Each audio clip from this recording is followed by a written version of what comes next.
Hello and welcome to Kinboshi Radio, where Nick, a Banzuke has dropped, which is what we actually want to talk about, but some other news and some other people have been dropped, which we feel obligated to talk about. But before that, how you doing, buddy? I am doing very well for a Monday. Yeah, that's good. That's good. Much better than Miyagino's staple.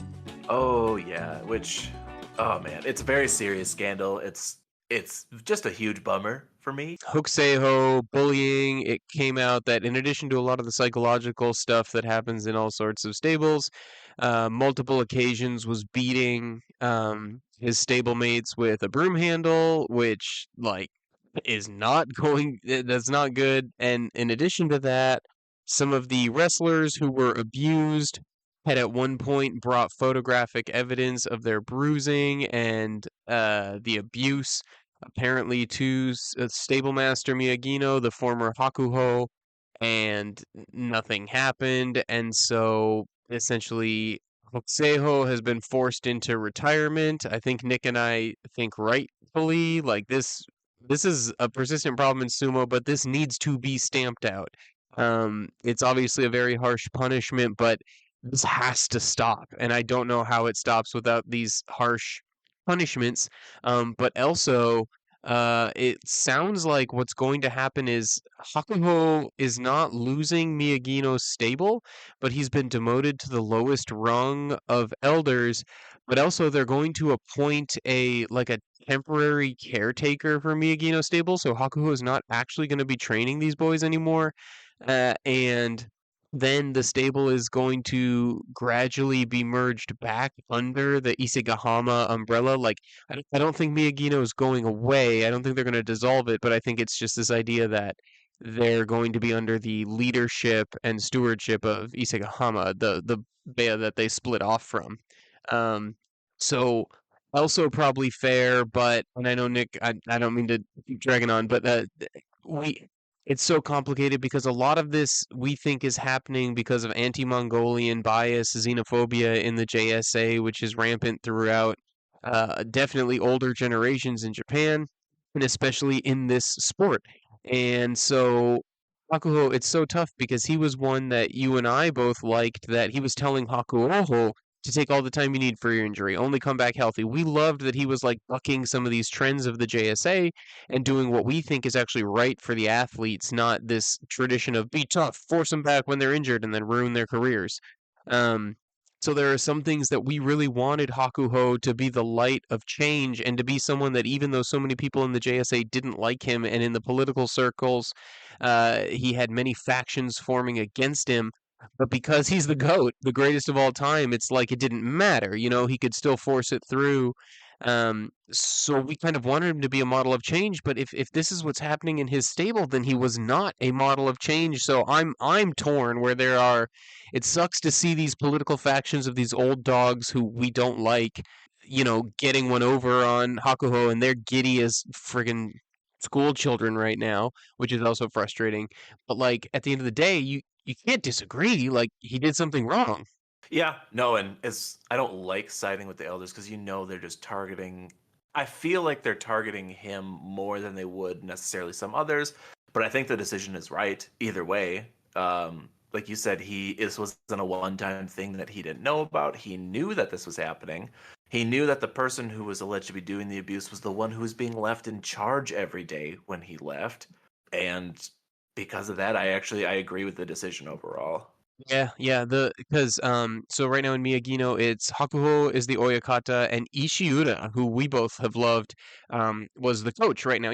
New stable, small stable, so they had their Oyakata and their coach, but two great guys that were going to do some great things with these young wrestlers as far as on the dohyo, but neither of them were living in the stable. Um, so that meant, like you're saying, that just means that it devolves to whoever the highest ranked wrestler was, and for a long time now, that's been Hokuseiho with them. Uh, so I don't know. I mean, like you're saying, Nick, it's either negligence of duty for leaving that person in charge, but then also like gross negligence for ignoring. If these wrestlers who are being abused are out there seeking help and they're bringing photographic evidence and then nothing happens, like that's devastating. That's crushing. That's game over. Yeah, I mean, some of these people are joining the stable so young, and to see that, like, oh, You could be beaten. You could have your monetary. You could have your money stolen. You could have Yep. your items ruined, and nobody's gonna help you. And it's like that's such a bummer. Like that's terrible for these people who are just starting out. Yeah, and we talked to about it a couple episodes ago where like it, it's actually a bummer how many wrestlers retire young in sumo who still have some miles on 'em. Now, I'm personally a little torn on it because I'm like, yeah, I mean, get out and save your body while you still can. That still matters. Um, but also it's like these guys get forced out, It's just I don't understand why the old guard of the JSA doesn't do more to do something about this. They could they could hire investigators. They could pay an official that's essentially a social worker because like you said, some of these kids are in these stables at like 15, 16. I think is the or I think 16 is the age that you can be and actually live in the stable. Um but like I don't know, man. Like you could do something about this. You need to do something about this. There's another guy in Juryo, Oshoma is still fighting, and there's these sort of like swirling talks about he's been abusing younger wrestlers. Like, I think it happens in every single stable, and that's unacceptable. No, I agree, and I'm hoping as bad of a start this was that this is a start to them calling it out, or even honestly, some of the social media pressure is putting pressure on them to keep this going as well. That's true. Maybe this is a point where we as the supporters of sumo need to try to use whatever platforms and whatever agency we have to keep speaking out about this. If we hear rumors about a guy who's bullying his stablemates, then we form not saying like don't dox a guy or whatever, but like form a negative coalition against him as in like hey, we don't root for this guy. We don't want this guy to get Kachikoshi because he's blah blah blah. And then leave room, as always, for people to change. Um, Wait for reports to come out. Maybe guys, I don't even know. Maybe they form volunteer organizations. Maybe they speak out about having been bullied themselves and why they turn to it and what we can do to stop it. They're the ones in the stable. They have a more powerful platform than us. It would be about putting pressure on to try to force these guys to be a positive force in the stables, but maybe we can do something on the outside. And maybe we know that the sumo viewing audience in Japan skews older, so maybe they're more in line with the JSA's views. But if we come from places where we have a different view, then maybe this is an opportunity for us to discuss that. I don't know how much the JSA really cares about the English speaking sumo viewer audience. We've talked about the difficulties of even watching sumo um, when you're abroad. But like I don't know, we're that's all this is we're really disappointed because we hope that there can be some actual positive change, but I think both of us have a little bit of fear that this might just be anti Hakuho maneuvering and that the JSA don't actually have any uh intention of putting in long-term positive changes, and that would be frustrating because then not only are we losing Hakuho, who in some cases has been a very positive voice for change that we very much wanted, then we're not even getting that secondary change of this bullying stuff. So I just hope that things can improve because will be better for the sport. Guys are retiring when they are 21, 22, 23. Guys are leaving the sport. That makes the sport less healthy. We love sumo and we want to see the best possible competitors. Well, if you're chasing guys out, you're not getting that.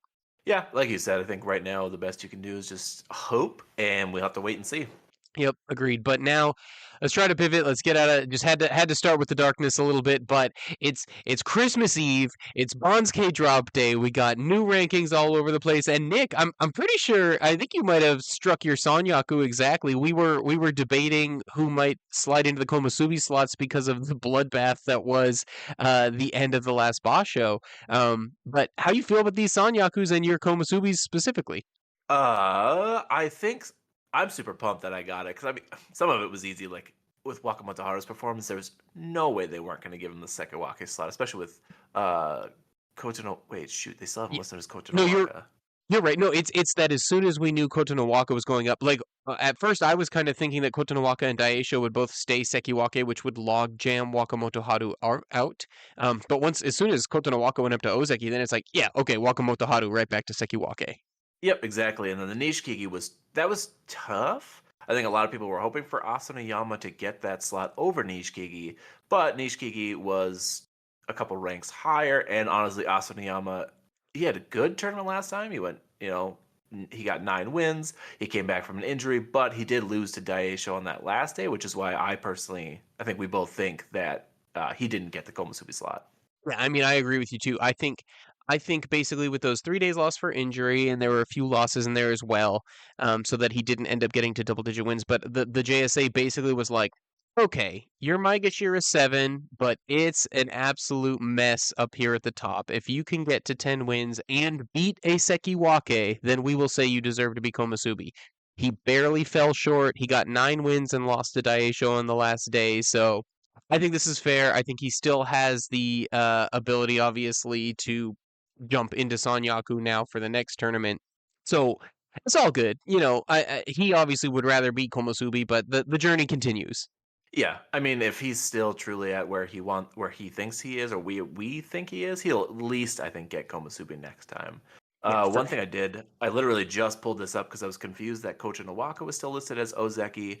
So apparently he's keeping the name from March to bring his father's name up to Ozeki level, since that's where he had pulled that one from, and then I believe he's going to change to his grandfather's. Oh, I kind of love that. I I kind of think love that's really that. cool. Yeah, that is cool. See, and this is what we're talking about. I mean, not to pull back. There are so many positive stories in sumo. This is so cool. Like, I love this. I want more of these type of stories, less of the Hokuseiho stories, man. Like, that's such a cool story. I love that for him and for the family, because clearly that's sumo runs in that family. There are positive things that can happen here. That's great.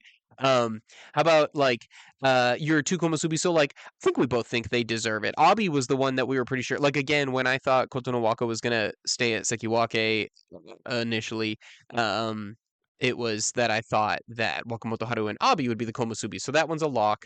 Right? Like we both feel confident about Abi at Komusubi.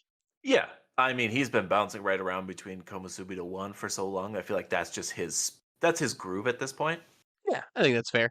Um, how about so there's several of these guys in the high Maigashiras that I kind of want to talk about.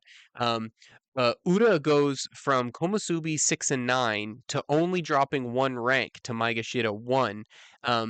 I think I'm okay with that because again, it was such a mess at the top, and I think both of us, n- I think everyone knows 6 and 9 at Komusubi.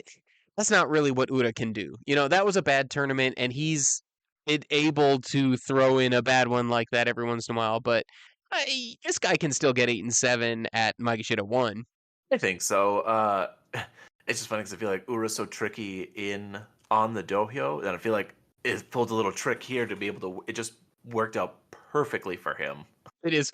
I didn't even think about that. That's hilarious. I love that, Nick. He's tricky in the dohyo, and now he's tricky on the Banzuke. Yeah, and I think you're right. I think the last time was just an especially bad tournament for him. At one, I would expect at least 8 from him. Hmm. Hmm. And like we might see another 7 and 8, but like he's always going to be fighting around that Kachikoshi. Yeah, How about Atami Fuji? Same story. Went 6 and 9 at Maegashira 1, but only drops to Maegashira 2. Do you think that's a fair ranking? Again, it's that the top was just a disaster. I actually think this one's really fair for him. Like he didn't do well, but honestly, he got probably one of the roughest lineups I think of anybody, which is great for him. And the Yeah, fact again that it worked out for him that he got to stay up in the twos, I think it was a really good learning experience. And he typically seems like he can bounce back from that stuff. So yeah. It was definitely a baptism of fire situation for him, which I think you and I both pretty much support. Like you got to start fighting the top guys at some point. So let's learn what that's like. Another one. How uh, about? Oh, sorry. Were you gonna say something? and I'll say, and then of course Meisei's back at two. No one Yeah. knows what to expect. No, no. No one ever knows with Meisei. Flip He's a coin. He'll be either Megashira 10 or Komusubi next time. Yeah, we don't know. I love Meisei though. We all love Meisei because he at least, as opposed to the rough rides of Shodai and Mitakeyumi, where it was like consistently down, down, down. Um, Meisei still does every once in a while. Like we're like, well, I guess I'm an idiot and don't know anything about sumo, and Meisei sucks. And then all of a sudden he goes 11-4, and we're like, oh no, I'm not an idiot. He is good. Uh, who knows? How about Oho? So, like, again, them trying to make up the numbers from just for those who it's been a while, right? So, like, basically, last Basho, the Sonyaku were so good that they sucked all the wins out of the system in that top. Like, the Maegashira 1s through 5s got obliterated. It's the Sonyaku, which is what we want. We want the Sonyaku to be dominant. And they were last time, so there were just no wins available for these top guys. But so looking for new blood, Oho ends up going 10-5 and going all the way from Maegashira 11 up to Maegashira 3. Uh, I usually like to be positive, but I don't. I think that's way overranked for him. I Tell me mean, about obviously, it. it was just luck of the numbers, but Yeah. he's not going to stay up here.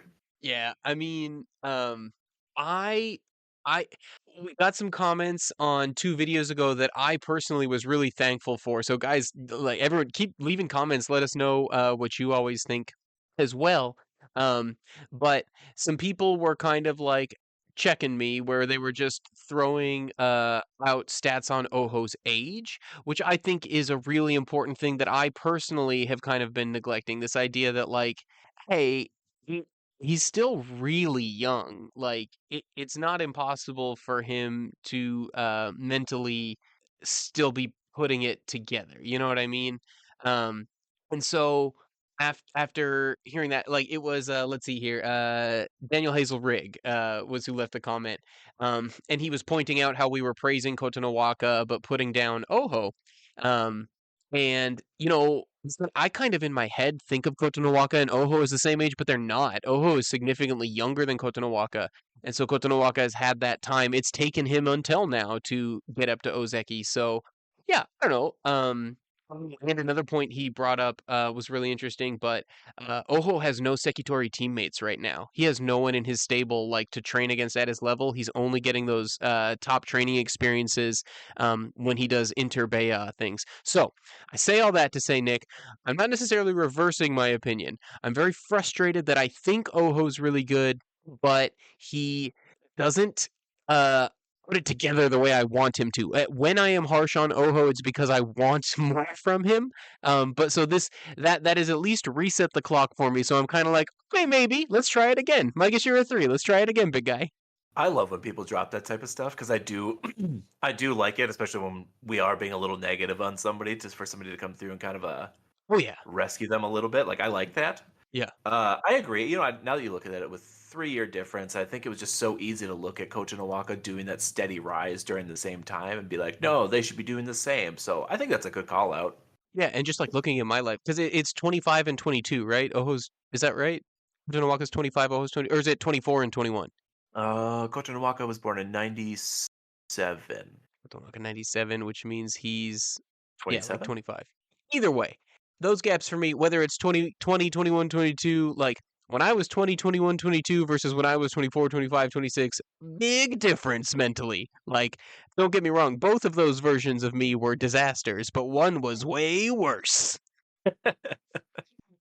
So yeah, but I'm with you. Like you said, that's the whole reason we do this podcast is we love talking about sumo and we want more conversations about the actual sumo. So yeah, keep those coming, you guys. We love that stuff. Um, so Which that oh another go on. point in Oho's favor is Yeah. so I look at that and I'm like, oh, he's not going to stay up here. Then I look at Takanosho, who honestly has had a pretty similar record lately, and I'm like, Yeah. maybe he'll stay up here. And like, I feel like I'm setting myself up for real disappointment, but I That's want so him to be up here.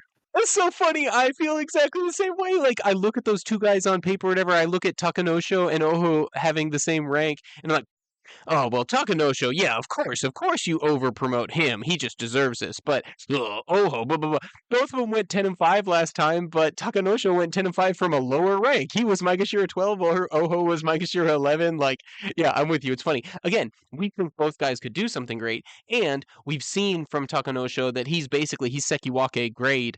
Not lately, you know? No, but I think it's the smile that just hypnotizes you. And no, he's got the best smile in sumo. He's just like you just see him and all I see is like kittens, rainbows, and like adorable marmots. Um, moving on down. Tobizaru at M4. Like I think that's fine. I just like you know you pay the piper for your recent performances, and he was doing really good. But those last 3, it was those last 3 days where he lost consecutively to Ura, Hiradoumi, and Kotonowaka.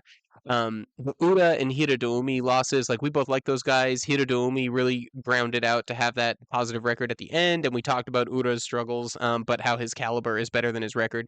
So it's not like they're like bad losses per se, but it's that kind of thing where with Tobizaru, we think he's Komusubi grade, but if you don't get those wins done, then you hang out. So he was M4, stays M4. So for him, for Tobizaru specifically, it's interesting. Like the style is obviously very different, but I look at him and Abi as being about that same level. Like I expect them to be Komusubi to like one, maybe two if they've had a bad tournament, but that's where I expect to see them. And I think that's where I'm a little bummed on him. Yep. Yeah, I get you. Because I do again. It's the same as like with Abi traditionally. I think you and I think that I think you and I think he's Sekiwake grade, and I know that's controversial because he's very one dimensional. Guys, he's so good at that one dimension. I know it's brutal. I know like he's just choking dudes and pounding their tracheas flat like pancakes, but like he's really good at it. Yeah, and I mean, like you see with some of the lower ranked fighters that like it's not as easy to just whip that out and win as it seems like it would be. Because some of the other guys they try, like Ichi Yamamoto, and they still get stomped. Yeah, right. Ichi Yamamoto one dimensional. We really like that guy. Very good in it. He's Abi levels in Juryo, and he's good in the low Maegashiras. But Abi does this up at the top. Like he's doing this with great guys. For opponents. Hirodoumi, I'm really impressed. With him traditionally. Although like I've never sold him. I think as hard as I should have. But no, I mean, beating Tobizaru and Abi in the final 2 days of the Basho to go from 6-7 to 8-7 and claim his Kachikoshi, like I love that. And while technically it is an over promotion to go from Maegashira 8 to Maegashira 4 with that record of 8-7, like I don't know, man. I, I like that guy. He's a grinder. He's good. He's always super fun to watch, and those are two really solid wins. Yeah. I do think, like you said, it's a bit of an over promotion. I think we'll see that, like with Megashira, like 1 through like 6, Hmm. where we're gonna see some of that and see it'll change. I think things Yeah. up a little bit, Hmm. but I kind of like though that it's a bit of a refresh. Yeah, me too, me too. And to see if he can kick on, like we see this usually a little higher, guys getting tested out at Komosubi and stuff like that. And like, can you kick on? Can you keep this going? And usually they can't, but that's okay. Like, we still want to see them tested up there. Hirodumi, same thing, but just in these high Magashiras, we're like, okay, can you kick on? Can you make a Sanyaku push? Let's find out. Um, but dude, talking about over promotions, not like this is what you and I always fear. We both really liked the rises that Gonoyama and Atami Fuji got, but Onosato, great. We all know he's going to be great, but he jumped all the way from Maegashira 15 to Maegashira 5 off of that 11-4. How you feeling, Nick? I think he's really good, but man, that is not giving him a lot of wiggle room. Like that's, I feel like there should have been a jump in between, a jumping point, because this is gonna be tough. This is a whole different level at Yeah, fighting at this level. I was thinking Maegashira 8 for him, which would have made him Hmm. fight all the high Maegashiras and maybe one or two Sanyakus if he was doing well, but largely would have had him against these sort of like career buster guys, um, like just grinders, but at Maegashira 5, you're going to fight a lot of Sanyakus. And we saw his 3 days in a row of Kotonowaka, Hoshoryu, Terunofuji. There's no reason to think that that's always what's going to happen. That might have just been his rude awakening, and now his coach um, can maybe work with him on that. Now that he has some like direct experience of what his coach, the former Yokozuna Kizuna Sato, is talking about, right? When he's like talking about the best fighters, but you know, there's not going to be.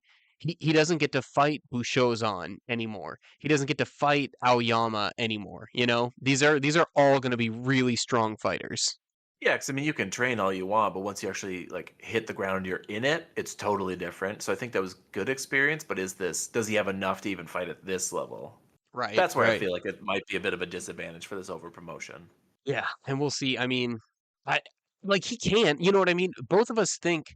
I still think this guy is a contender throughout his career for Yokozuna.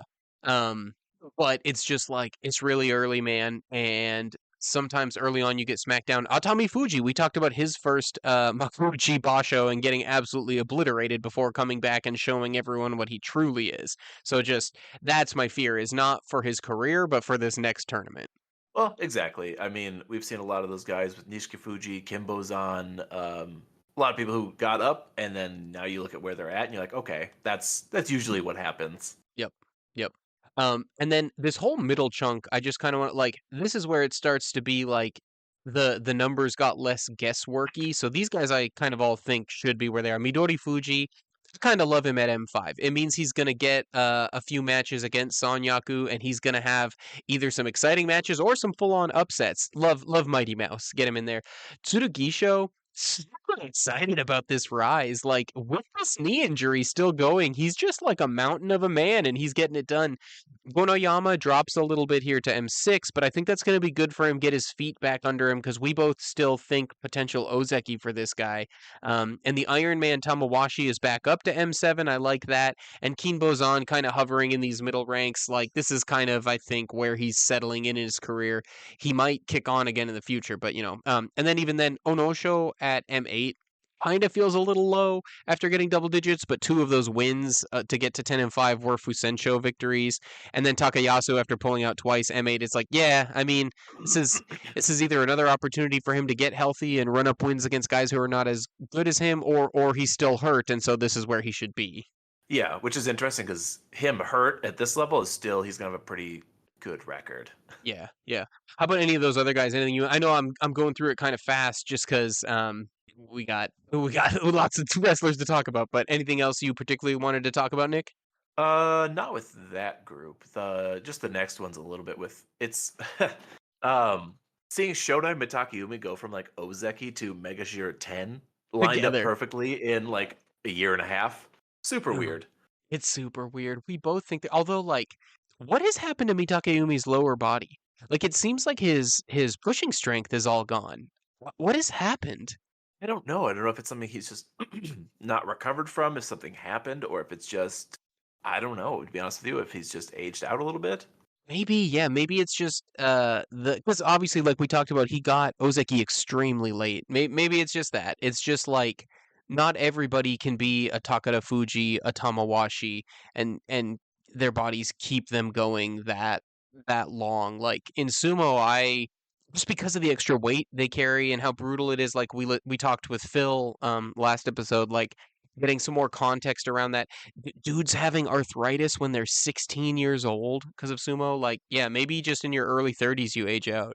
And then Shodai, I don't know, man. He's so good. He's so good. I But know. why did he let himself get to 10? I don't know.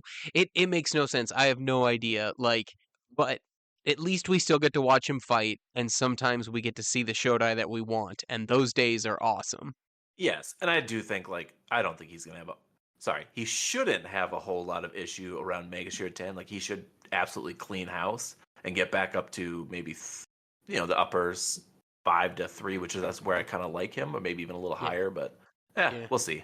Yeah, I mean, we should, if y'all play fantasy sumo, like 10 wins for Shodai at Maegashira 10 should be a lock, man.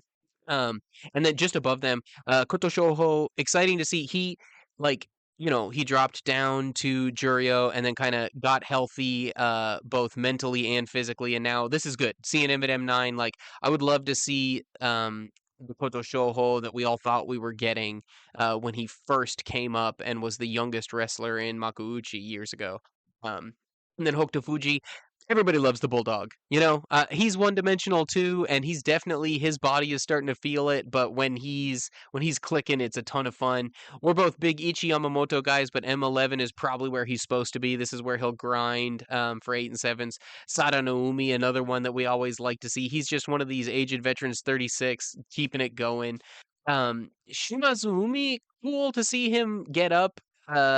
Finally to Makuuchi so late in his career and then have a good tournament. I don't know. I don't expect much. But we'll see. Like this is deserved. And Shonan Naomi down at M12. I'm interested to see if he uses this as an opportunity to fight what should be inferior competition and kick back on, to climb his way back up, or if he's going to start settling in because he's a guy who did make it to Makuuchi much later in his career. So kind of like what happened with Mitakayumi to Ozeki. Like there are just less miles available with Shona Naomi moving forward. Yeah, I don't really have anything to add there. Oh, you're good, yeah. And down Yeah. here, Ryuden at M13 should definitely kick on. Chodo Naomi, I don't know at M13, but I wanna skip ahead to the new guys because Choo Choo baby, Nishi Fuji is back. Listen, I'm putting all of my absolutely ungrounded faith right back into Nishiki. I don't care Let's how many do it. times he burns me. He's right back up top. Oh, everybody loves Anish Kifuchi, and we're just hoping that he can do exactly what Koto Shoho just did. That's what we were saying. Like when Koto Shoho went down to Juryo, it's like you don't want to see it, but hopefully he can use this as a springboard. He did. Now Nishiki Fuji, so far so good. We just gotta hope that he cleans up on some of these lower guys. Kitanowaka is a pretty young guy, and good to see him back up here. And Roga, I don't know. I probably would have stopped him at J1, but the way the basho shook out, he's got to come up. And he's a guy who I had high hopes for like a year ago, but he somehow is like cooled off. I don't know if he's hurt or if it's just been about different competition, but he's got the body, man. Roga has the closest body of anyone I've seen coming up to Takayasu. So that's kind of the fighting style I want to see from him. Um, Myogaru, one of my favorite KG veterans, kind of like seeing him at M15 as long as he's healthy because he should have a good tournament here. And Endo, don't know what's been going on with Endo, but he has been saved. He technically should have gone down to Juryo. They have saved him here at M16, so hopefully he can obliterate some people. And Dayamami is just a mountain of a man who should be able to stabilize down here. Um, I'm going to hold off on Takeru Fuji for a second and just check. Nick, anything you wanted to say about those guys? The rest, I don't know. Like, I'm just still like at Endo. Like, you know what I mean? I still have a hang up with him where I'm like, why are you barely hanging on? Yeah. Unless he's just like the others, he needs to dip down to Juryo for a little bit and then reality check his way back up. Yeah, maybe, yeah. And then, like, because he's probably hurt, right? They're always hurt. When we see these things happen, like Takanosho just finally got knee surgery, and then we finally saw him bounce back with a 10-win tournament. So I don't know, but I'm with you. Like, maybe, maybe he does need while he's still in Makuuchi here. If there's a surgery he needs, maybe he just takes it, drops to Juryo, then comes back healthy, um, and runs his way back up. I don't know. Um, but I do want to talk about Takeru Fuji. So he is up by the skin of his teeth here. I'm excited. He's one dimensional, but you guys are gonna love this. He is such a physical force. Like his fighting style reminds me kind of just the pure violence that Wakamoto Haru clashes at guys with in the Tachi Eye. Um, it's going to be exciting. I don't know if it's going to work all the way to the top like it has with Wakamoto Haru, but Wakamoto Haru is what gives me faith that Takeda Fuji. I'm like, I don't know, maybe he can go to Sekiwake. Sorry, I was just coughing there. No, looking at his picture now, like the dude is jacked. He looks super strong. Yeah. And the fact that he just steamrolled Juryo last time. Like, Yeah. Yep. not even close. That's the reason that I didn't think they were going to send him straight up because of how they had softballed guys like Onosato and stuff, made them work extra hard for it. But yeah, like physically, the body is there. The body is there. So And then, of course, that's Takerufuji takes the place of our sad Takarufuji. oh, the best legs in sumo. He's down at J1. We hope he can bounce back, but we've been saying for a while that like something's off and we think it's just age. And that's fine, like retirement might be coming for him just like we were talking about with Aoyama. Um but he's down there. Other guys I don't know, Juryo this time like yet again, we've gotten a lot of the young up and comers up, and some of the guys that have been there, Asakoryu and Shishi, have been disappointing. They're guys that I've sort of had my eye down there. But Nick, I want to get your long form opinion on two dudes in particular, which is the return of Wakataka Kage and the return of Hakuoho. How you feeling? I feel like they're going to be the to sorry. To me, they are like the clear winners of the next Juryo. I think it's going to come down to these two. I think between the two of them, long term, I think I have higher hopes for Hakuoho. Hmm. Just because he's younger, his skill is there, but Wakataka Kage has so much more experience that I would expect. That's who I would put the Juryo win behind. I think so too. And with him at J10 and Hakuoho at J13, like there's not going to be that much difference in the caliber of opponent that they're fighting. Um, but yeah, I guess the only thing I worry about is just like injuries and how long they've each had to come back. Hakuoho has had less recovery time, but he's younger, and they were different injuries, right? Lower body, upper body, a shoulder and a knee. Um, I don't know. This will be a huge test for them because I'm with you. Like looking at who's in Juryo right now, these guys should be the class of that division, despite their low rankings as they come back from injury. But the question will be, how do they hold up to 15 straight weeks? They've been fighting in Makushita, where you only have to fight at most, it's usually like every other day, maybe one time you have a back to back. And Hakuho has only done that once now. Wakataka Kage at least took 2 tournaments back, where he only had to fight 7. So I don't know. How you feeling about those injuries and holding up over that long grind? Uh, I'm hoping for it. That's another advantage Wakataka Kage is going to have because he's been fighting for so long. He's had to fight injured before, so I Hmm. think he knows how to kind of pivot and work around the injury. Whereas Hakuo doesn't really have that kind of experience, where he just kind Hmm. of had to bulldoze through it. Hmm. Which, because it's your shoulder, you don't. There's not a lot of options. Yeah. Yep. Yep. It's tough. Um, I I don't know. I just don't know. We're gonna see. That's why it's exciting. Watch Juryo this time if you guys at all have the ability. I know we've talked. I think I saw someone posted on Sumo Reddit today that it's $25 a month, so it's a little pricey. But Japan TV is gonna have a streaming option that they're adding Sumo, and they are removing the restrictions on only having to watch in Japan. Um, so I don't know that that's confirmed, but if that ends up happening, I'll be subscribing so I can watch all the matches and stuff like that. Because things like Abema restrict you to you need to be within the Japanese market. Obviously there are ways around that, but they are technically not kosher, but not kosher. I don't know, but it's really hard to watch sumo when you're not in Japan. But if you at all have the chance to watch Juryo, if that comes to fruition, highly recommend that you do it. And at that point, if you're paying a subscription service for it, Makushita is going to be fire this time, dude. It's insane. So, our beloved Chiyomaru has sadly fallen to Makushita 1, but I think there he should obliterate some guys. It should be some exciting sumo. Tenshoho has been hurt. He's another one of these guys who was one of the star pupils of Miyagino stable.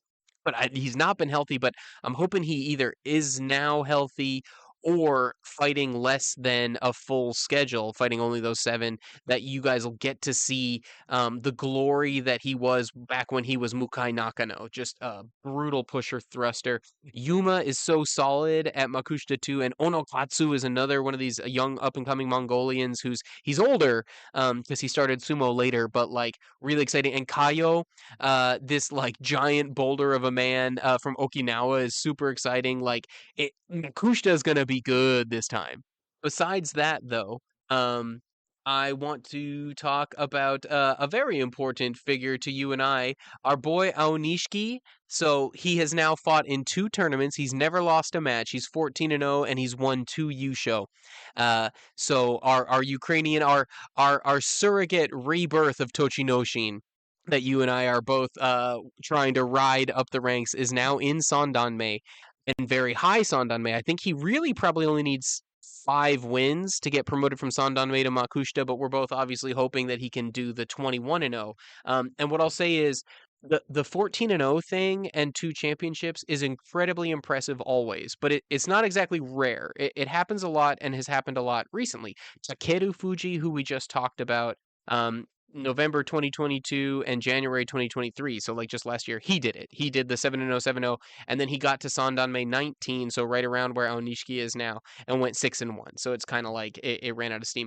Roga, who we talked about back in 2019, he did it. 7-0 Jonokuchi champion, 7-0 Jonidan champion. Then he actually got up to Sandanme 22 and only went 5-2. So I'm a little worried for Aonishiki because this is going to be the first sort of test, but like I think he can do it. What's really impressive, what we'll really know that this guy's the real deal is if he can do the 21-0, 3 championships. He still we know is going to be great, and this guy should have Makuuchi in his future.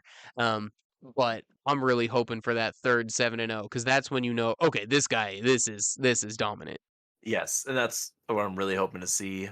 I have a lot of hope for him, but I just don't want it to get like crushed later. So I'm hoping like just keep dominating as he is. Exactly. Yeah. Either way, love when a new Bansuke comes out. Love chewing it up. Listeners, like who did we not talk about? Because obviously we're trying to get out of here now. We've gone over because we spent too much time talking about sad news at the beginning. Um, but who have we not talked about? Who are you excited about, and where they are? Who you're a little worried about? Where they ended up getting their ranking, either because they have a risk of demotion or they are maybe not going to perform as well as they should. Things like that. I want to hear what you guys say about the Bansuke because this really is Christmas for me, Nick. I absolutely love Bansuke season. No, I do too. And sorry, one quick one that I know we forgot to talk about was: do you think Terunofuji's gonna be in this time? Dude, who knows? Who knows? I mean, he has to, right? Like he's going to want to come back and defend the cup. Because he did that last time. But we saw last time it was the wrong decision. Yes, that's true. When Tobizaru took him out. Exactly. So like, I think he's going to come back. And I hope this time it's the right choice. I hope that now he's got a training regimen that he knows how to nurse this body to the finish line. And let's go for 12 U show. I would love it. That's all I want to see. Yeah. So thanks for listening, everybody. Let us know your thoughts on the Bansuke all the way up and down. And we will talk to you again soon with a preview for the Osaka Basho. Thanks for listening, everybody.